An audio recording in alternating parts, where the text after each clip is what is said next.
Today we're making this delicious pan-fried salmon in Nova Scotia at the cottage. So here we've got a pretty big piece of Atlantic salmon, just making sure it's nice and dry. Gonna cut it in half because one side's a lot thinner than the other, and coat it generously with salt and pepper. Set that aside. Here, boiling some red potatoes. I'd already tossed them with some herbs and olive oil, but then decided I wanted to boil them first. So just threw them in the water, boiled them till they were relatively fork tender, and now throwing a bit more olive oil on there. I mean, the herbs are still there, so just going to throw that into the air fryer for about 10 minutes on the clock, and then checked it at 10 and then did it for another 10, so 20 minutes total. Here they're done. I'm just throwing a little bit of seasoning salt on there, giving them a toss, and just setting those aside.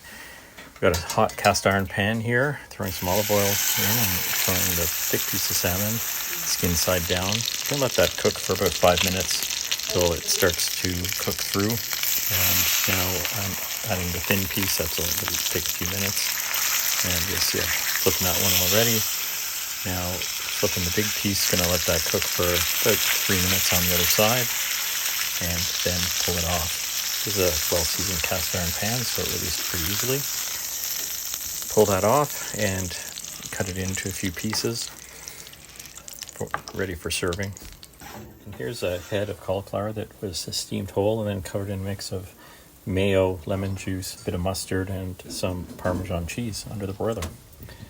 Here you can see the salmon is medium, perfectly done, and here's the finished product served with a little bit of Greek salad, and demonstrates that you don't need fancy kitchen equipment or a whole lot of ingredients to make great food. Hope you enjoy.